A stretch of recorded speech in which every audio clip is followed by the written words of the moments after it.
Extrinsic semiconductor. In previous lecture we have already studied the types of semiconductor, and semiconductors are of two types, intrinsic and extrinsic. Now intrinsic semiconductor is a pure semiconductor, but extrinsic semiconductor is the semiconductor which contains impurity. The semiconductor which contains impurity is called as the extrinsic semiconductor. But the process of addition of impurity, is called as the doping. The process by which impurity is added, that process is called as a doping, and that's why extrinsic semiconductors are also called as a dope semiconductors. Extrinsic semiconductors are also called as a dope semiconductor. And here one thing should be remembered, that impurity added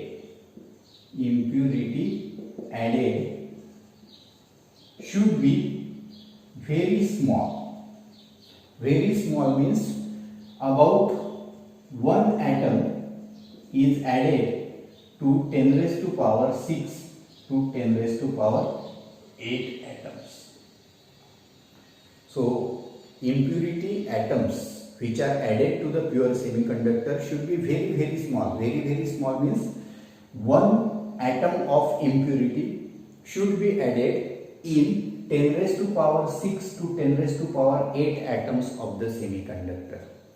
And addition of such a small and controlled amount of impurity is called as the doping, and that's why extrinsic semiconductors are also called as a dope semiconductor.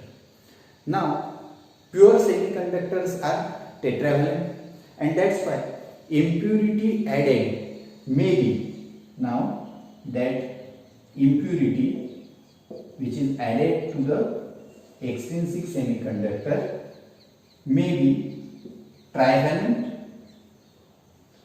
or pentavalent. And depending on which type of impurity is added to the pure semiconductor, again extrinsic semiconductors are classified into two classes, and that is N-type and P-type semiconductor. So if trivalent impurity is added to the pure semiconductor, then that semiconductor is called as the P-type semiconductor. And if pentavalent impurity is added to the pure semiconductor, then that semiconductor is called as the N-type semiconductor. Now examples of trivalent impurity are boron, then aluminium, then indium.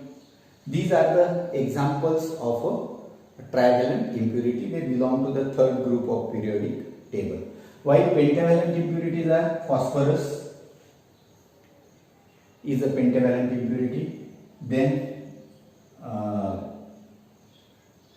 arsenic is the pentavalent impurity, antimony is an example of a pentavalent impurity. So if 1 or 2 atoms in a 10 raised to power 6 to 8 atoms of semiconductor are added to the pure semiconductor, then we get N-type.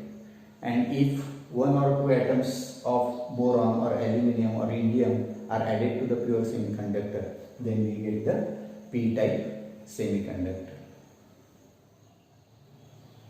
Now we have to study N-type semiconductor. So N-type semiconductor is obtained when pentavalent impurity is added to the pure semiconductor.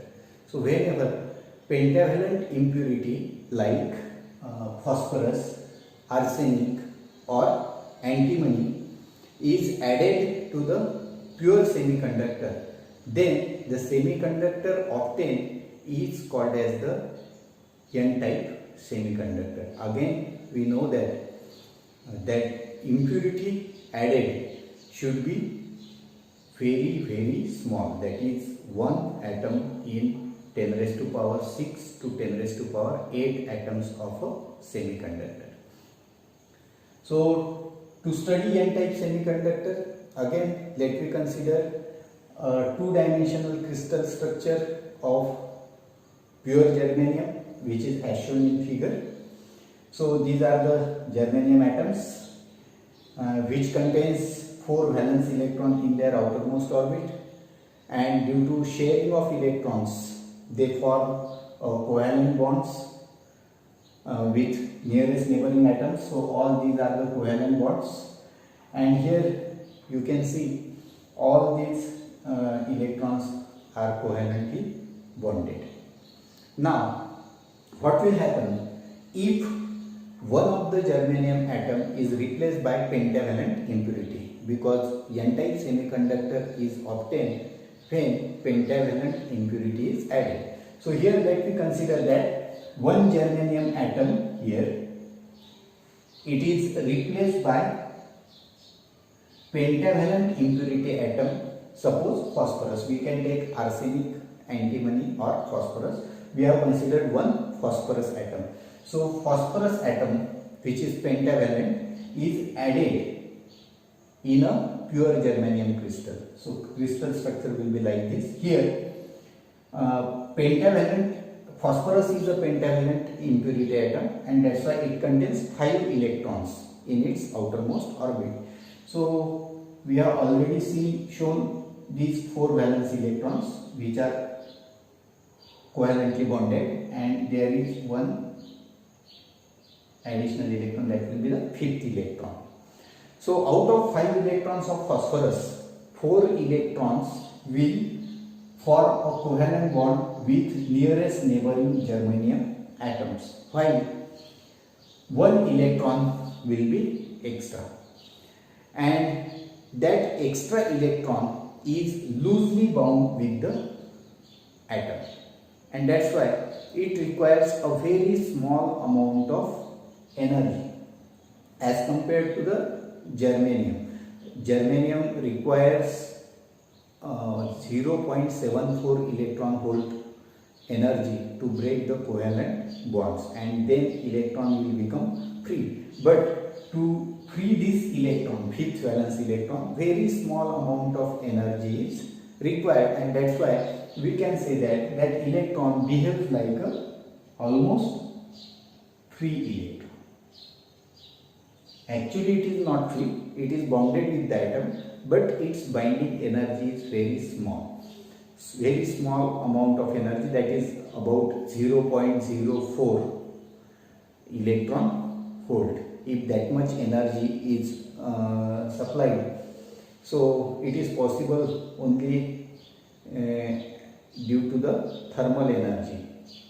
Very small temperature is required, and even to that small temperature corresponding thermal energy is sufficient to free this electron, and that's why I have written here it behaves like a free electron.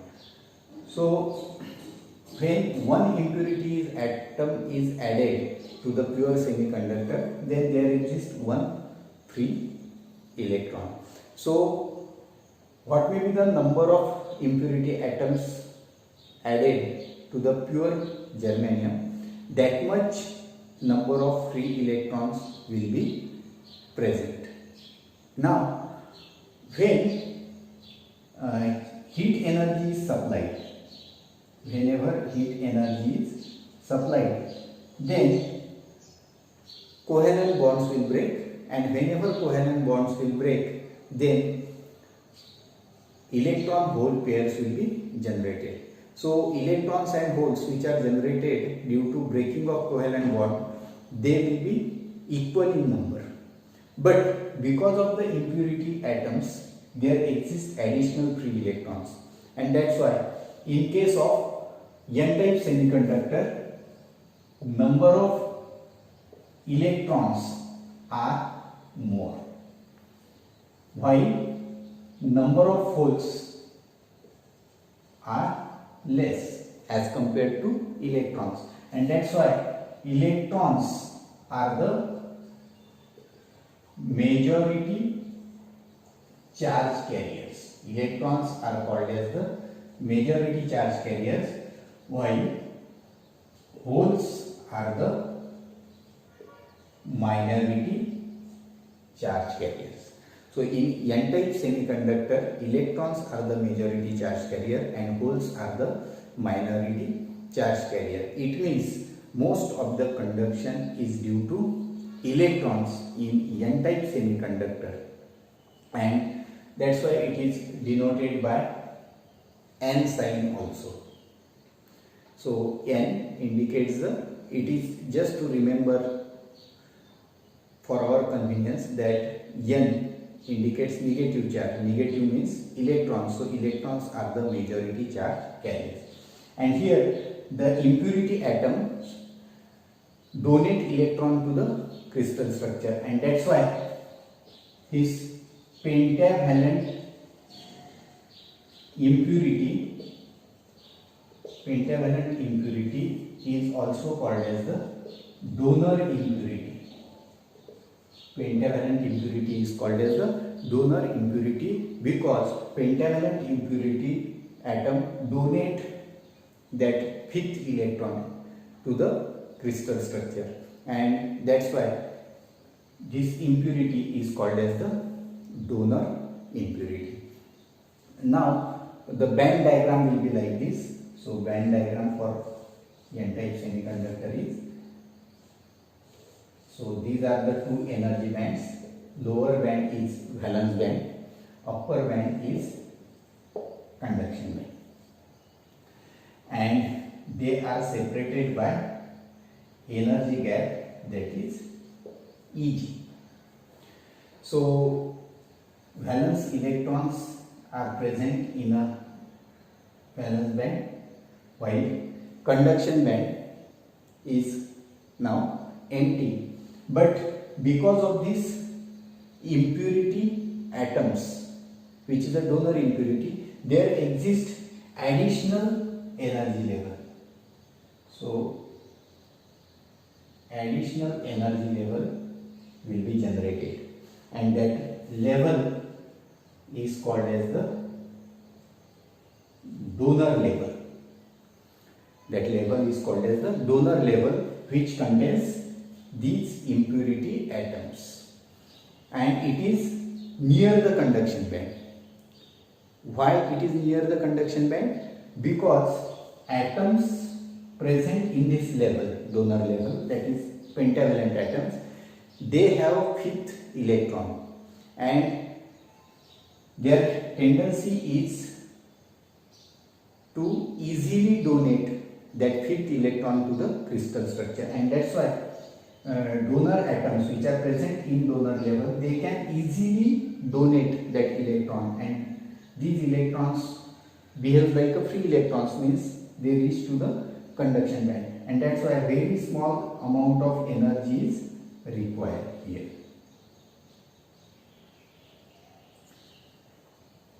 Suppose ED is the amount of energy which is required to reach from donor level to conduction band, and which is very, very small. I have mentioned earlier it is about 0.04 electron volts, and that's why donor atoms can easily donate that fifth electron which jumps to the conduction band, and that donor atom itself becomes a positively charged ion.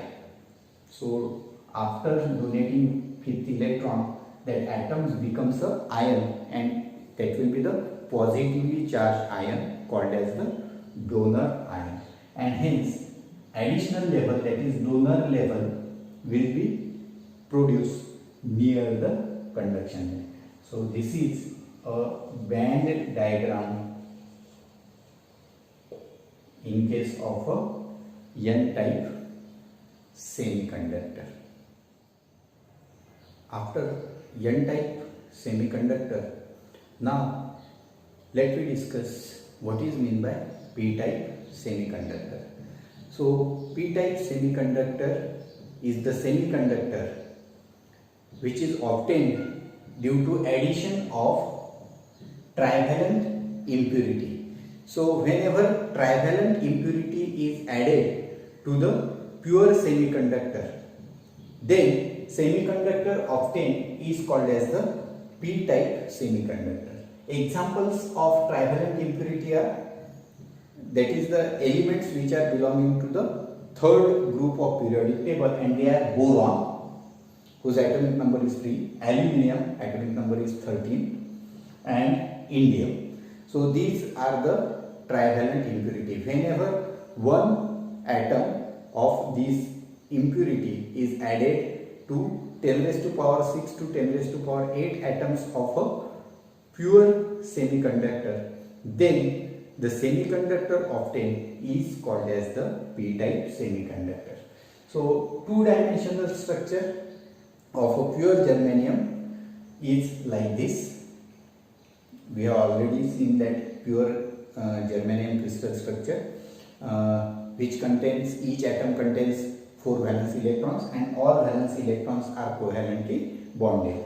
Now let one germanium atom is replaced by trivalent impurity atom. Here I have shown one germanium atom is replaced by aluminium, which is trivalent, and therefore its outermost orbit contains only 3 valence electrons, and 3 valence electron will form covalent bond with 3 neighboring germanium atoms.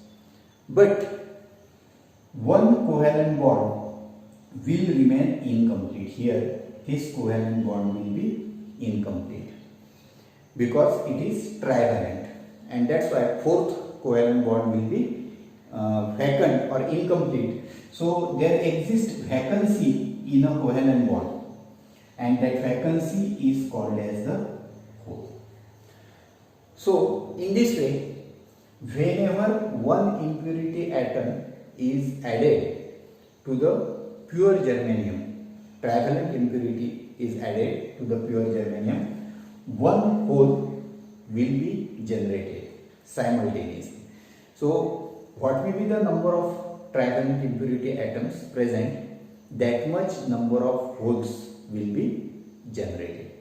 Now again, if the heat energy is supplied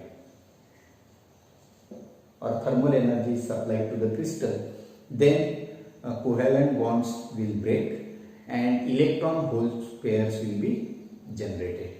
But if we think about the total number of charge carriers, then obviously number of holes will be more, because additional holes are contributed by the impurity atoms, and that's why number of holes will be more and number of electrons will be less, and that's why in this case we can see number of holes in P-type semiconductor are more, and that's why holes are the majority charge carriers, while electrons are less in number, and that's why electrons are the minority charge carriers, and hence most of the electrical conduction is due to the holes in case of P-type semiconductor. So again, to remember this one,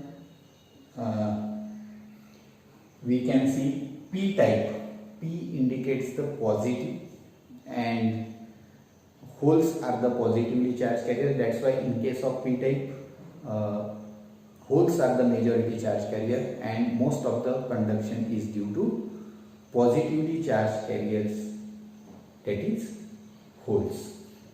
And here this hole, which is a vacancy of the electron, and that's why its tendency is to accept electron from the crystal structure. Its tendency is to accept electron from the crystal structure to complete this vacancy, and that's why this trivalent impurity is also called as a acceptor impurity. And the band diagram for the P-type semiconductor is as shown in figure. Here lower band is the valence band, which contains valence electrons. Upper band is the conduction band, which is completely empty, and they are separated by a energy gap, that is Eg. But due to addition of trivalent impurity, this band diagram will be modified, and there exists additional energy level. Additional energy level will be generated, and that additional level is generated near the valence band because it is due to the acceptor impurity, and that's why this level is called as the acceptor level. So trivalent atoms are present in this energy level, and to complete this vacancy, electrons from the neighboring atom will be accepted by the impurity atom, and to accept that electron it requires a very small amount of energy, and that's why these impurity atoms, trivalent impurity atoms are present in a acceptor level, and that acceptor level is near the valence band, so that electrons from this valence band can easily reach to the vacancy, and that hole is shifted to the valence band. So very small amount of energy is required to make transition between valence band and acceptor level, and that's why acceptor atom forms additional level, that is acceptor level, and it is near the valence band. So this is about a p-type semiconductor.